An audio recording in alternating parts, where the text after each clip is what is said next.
इसमें हम आपको आज सुमिरनी के मन के ये हमारा आज का पाठ है। शीर्षक सुमिरनी के मन के। इसमें पंडित चंद्रधर शर्मा गुलेरी ये इसके लेखक हैं। इस विषय पर हम सबसे पहले चर्चा करेंगे कि इनके जीवन परिचय, जो हमारे ये इस सुमिरनी के मन के नामक लेख के पाठ के जो हमारे लेखक हैं पंडित चंद्रधर शर्मा गुलेरी, इनके विषय में हम जानेंगे। तो सबसे पहले हम पंडित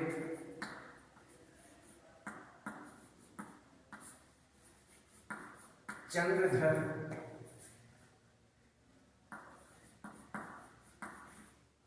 शर्मा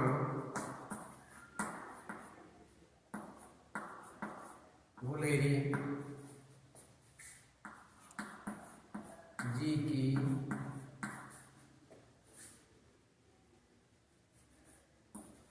का जीवन परिचय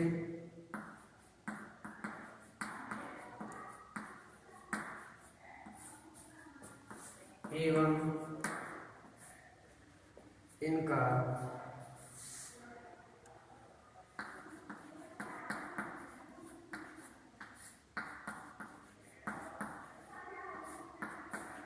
साहित्यिक परिचय।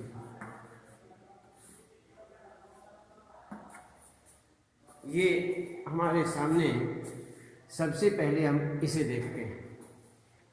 इसके अंतर्गत सबसे पहले हम जीवन परिचय और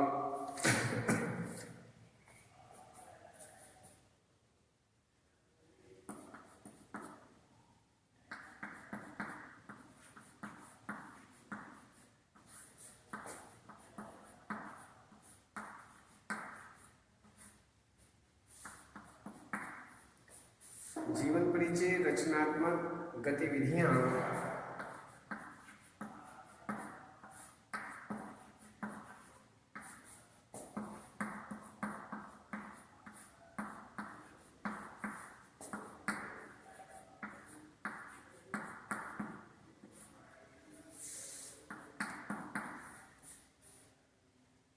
साहित्यिक परिचय,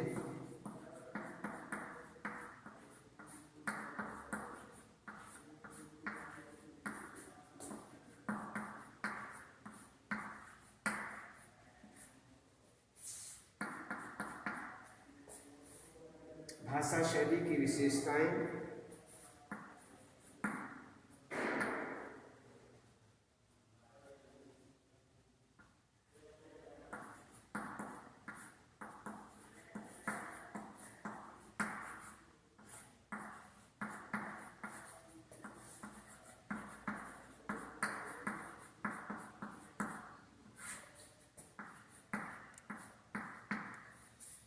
भाषा शैली की विशेषताएं। ये हुआ हमारा पंडित चंद्रधर शर्मा गुलेरी जी के विषय में। इसमें सबसे पहले पंडित चंद्रधर शर्मा गुलेरी जी का जीवन परिचय, रचनात्मक जीवन परिचय की साहित्यिकता के अंतर्गत रचनात्मक गतिविधियां, साहित्यिक परिचय और इनका भाषा शैली। तो हम सबसे पहले इनके जीवन के विषय में विचार करते हैं। इसमें चंद्रधर शर्मा गुलेरी का जन्म जो है वह 1883 ईस्वी में पुरानी बस्ती जयपुर में हुआ था। आधुनिक हिंदी कहानी, निबंध तथा समीक्षा के विकास में चंद्रधर शर्मा गुलेरी चंद्र शर्मा गुलेरी जी का योगदान महत्वपूर्ण समझा जाता है। कहते हैं कि ये बड़ा ही महत्वपूर्ण रहा और इसमें गुलेरी जी बहुभाषावी थे। संस्कृत के अधिकारी विद्वान होने के कारण, अर्थात संस्कृत के बहुत अच्छे ये विद्वान थे। और एक इस बात को देखते हुए कि ये संस्कृत के बहुत अच्छे विद्वान हैं, यह विद्वान होने के कारण प्राचीन इतिहास और पुरातत्व, प्राचीन इतिहास और पुरातत्व उनके प्रिय विषय माने जाते थे। कहते हैं कि पुरातत्व और अन्य इनका जो इतिहास है, प्राचीन इतिहास है, ये इनके पुराने विषय प्रिय विषय माने जाते थे। तो ये हमें ध्यान रखना है कि जिस प्रकार संस्कृत, पाली, प्राकृत, अपभ्रंश, अवधी, मराठी, गुजराती, राजस्थानी, पंजाबी, बांग्ला के साथ साथ अंग्रेजी, लैटिन तथा फ्रेंच इत्यादि भाषाओं का समुचित ज्ञान उन्हें प्राप्त था। इतनी सारी भाषाएं वह पूर्ण रूप से जानते थे। तो इस तरह का उन्हें पूर्ण ज्ञान था, समुचित ज्ञान था। उनकी विद्वता का प्रमाण और प्रभाव था कि उन्होंने वर्ष 1904 से 1922 तक 1904 से 1922 तक कई महत्वपूर्ण संस्थानों में प्राध्यापक का कार्य किया। कई वर्षों तक अजमेर के मेयो कॉलेज में अध्यापक के पद पर कार्य करने के बाद चंद्रधर शर्मा गुलेरी वर्ष 1922 में काशी हिंदू विश्वविद्यालय के प्राच्य विभाग के प्राध्यापक बनाए गए।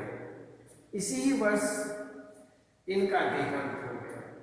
कहते हैं इन्हें वहाँ के प्राध्यापक बनाए गए, प्राच्य विभाग के प्राध्यापक, लेकिन दुर्भाग्य कि उसी ही वर्ष इनका देहावसान हो गया।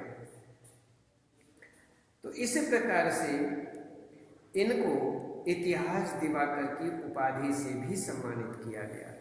इतिहास दिवाकर, इतिहास के सूर्य, अर्थात इतिहास दिवाकर की उपाधि से भी इन्हें सम्मानित किया गया। तो इस प्रकार से ये प्राचीन इतिहास तथा पुरातत्व उनका प्रिय विषय था। भाषा शास्त्र के विकास में भी चंद्रधर शर्मा गुलेरी का योगदान महत्वपूर्ण रहा है। सरस्वती पत्रिका के मंच ने गुलेरी जी को एक विद्वान तथा समीक्षक के रूप में सामने आने का मौका दिया। सरस्वती पत्रिका में प्रकाशित जयसिंह काव्य तथा पृथ्वीराज विजय महाकाव्य शीर्षक लेखों से वे चर्चा में आए। नागरी प्रचारिणी पत्रिका में पुरानी हिंदी विषयक स्थापनाओं के बाद उनके भाषा ज्ञान एवं भाषा के प्रति वैज्ञानिक दृष्टिकोण का परिचय मिला। इस प्रकार से उनका ये एक संक्षिप्त रूप में जीवन परिचय हुआ। अब हम देखते हैं रचनात्मक गतिविधियां। तो चंद्रधर शर्मा गुलेरी का रचनात्मक व्यक्तित्व उनके द्वारा संपादित पत्रिकाओं के माध्यम से सामने आया। उन्होंने समालोचक, मर्यादा, समालोचक 1903 से 1906 तक, मर्यादा 1911 से 12 तक, प्रतिमा 1918 से 1920 तक तथा नागरी प्रचारिणी पत्रिका वर्ष 1920 से 1922 का संपादन उन्होंने किया। इस प्रकार से उनकी रचनात्मक गतिविधियां रही। तो यहाँ पर अब हम देखते हैं उनका साहित्यिक परिचय। साहित्यिक परिचय के अंतर्गत निबंध लेखन के क्षेत्र में गुलेरी जी एक विलक्षण शैलीकार के रूप में स्थापित हैं। तो इस प्रकार से हमने देखा कि इनके दो निबंध कछुआ धर्म तथा मारेसी मोही कुठाऊ अत्यधिक प्रसिद्ध हुए। ये जो दो इनके निबंध हैं, कछुआ धर्म और मारेसी मोही कुठाऊ, अत्यधिक प्रसिद्ध माने जाते हैं, बहुत अधिक प्रसिद्ध हुए और आगे इनकी रचना शैली विलक्षण मानी जाती है। सरस्वती पत्रिका में इनके शोध परक व समीक्षक रूप के भी दर्शन होते हैं। कहते हैं कि इन्होंने जो भी शोध किए, समीक्षाएं की, उनके भी दर्शन होते हैं और नागरी प्रचारिणी पत्रिका में प्रकाशित नागरी प्रचारिणी जो पत्रिका निकलती थी, वह उसमें पुरानी हिंदी नामक लेख में, पुरानी हिंदी नामक लेख में आपकी स्थापनाएं, आपकी भाषा वैज्ञानिकता को प्रकट करती है। कहानीकार की हैसियत से, कहानीकार की जो हैसियत होती है, उस हैसियत से चंद्रधर शर्मा गुलेरी ने 3 कहानियां लिखी। 3 कहानियां इन्होंने उस हैसियत से लिखी और वह बड़ी ही प्रसिद्ध हुई। उनमें से एक कहानी तो बड़ी ही प्रसिद्ध हुई, जिसके कारण ये सर्वश्रेष्ठ माने गए, इनकी सर्वश्रेष्ठ कृतियों में आती है। तो इसमें हम कहते हैं, कह सकते हैं कि यहाँ पर वह कहानियाँ कौन कौन सी हैं। एक है सुखमय जीवन, सुखमय जीवन। दूसरा है उसने कहा था।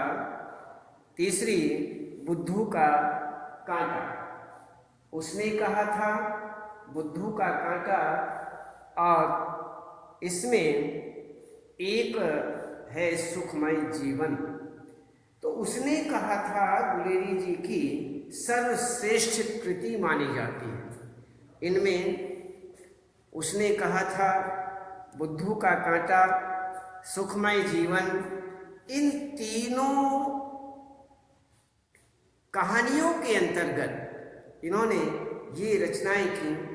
और इन तीनों में से सुखमय जीवन, उसने कहा था, बुद्धू का कांटा आदि, इनमें सबसे ज़्यादा प्रसिद्ध जो हुई है, उसने कहा था, इससे वह एक बहुत प्रसिद्ध हुए और इसमें वह एक सर्वश्रेष्ठ कृति उनकी ये मानी जाती है और इसमें श्रेष्ठता भी उनको विशेष रूप से प्राप्त हुई। जिसे हिंदी कहानी की श्रेष्ठ रचना माना जाता है, यह रचना गुलेरी जी का पर्याय बन चुकी है। इस कहानी में प्रेम के सूक्ष्म तथा उदात्त स्वरूप की मार्मिक व्यंजना को उभारा गया है, जो यथार्थपूर्ण वातावरण का निर्माण करने में सफल रही है। तो इस प्रकार से यहाँ पर ये बताया जाता है। तो हम इसे देखते हैं कि भाषा शैली की विशेषताएं, भाषा शैली की ये विभिन्न विभिन्न विशेषताएं इनके सामने आती हैं, लेकिन हम इसमें एक भाषा शैली की विशेषताएं एक इस रूप में देखते हैं कि चंद्रधर शर्मा गुलेरी की भाषा सहज और सरल मानी जाती है, बिल्कुल सहज और सरल मानी जाती है, और गूढ़ शास्त्रीय तथा सामान्य विषयों पर उनके पांडित्यपूर्ण परिहास तथा अर्थगत वक्तृता की दृष्टि विशिष्ट रूप से सामने आती है। भाषा में संस्कृतनिष्ठ शब्दों का तथा अरबी, फारसी एवं अंग्रेजी शब्दों का, इसमें अलग अलग भाषाएं हो गई, अलग अलग हमारे सामने आती है। तो इसमें गुलेरी जी जो हैं वह हर प्रकार से, जैसे संस्कृत शब्दों का तथा अरबी, फारसी एवं अंग्रेजी शब्दों का प्रयोग विषय के अनुकूल हुआ है। जहाँ होना चाहिए विषय के अनुकूल, वहीं उन्होंने उसका प्रयोग किया। तो इस प्रकार से यहाँ पर गुलेरी जी एक सहज भाषा में मुहावरों का प्रयोग लावण्य पैदा करता है, अर्थात इनकी जो भाषा है उस भाषा में, सहज भाषा में मुहावरों का जो प्रयोग हुआ है लावण्य पैदा करता है। गुलेरी जी ने शैली की व्यवहारिकता पर बल दिया। निबंधों में वर्णनात्मकता को महत्व दिया गया है। इनकी रचनाओं में व्यंग तथा ऐतिहासिक तथ्यों को महत्व मिला।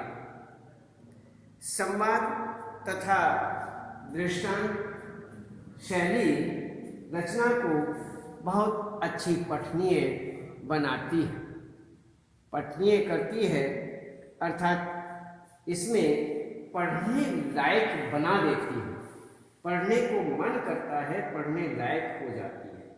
तो प्रेमचंद्र पूर्व हिंदी कहानी में पंडित चंद्रधर शर्मा गुलेरी जी का महत्वपूर्ण स्थान है। तो गुलेरी जी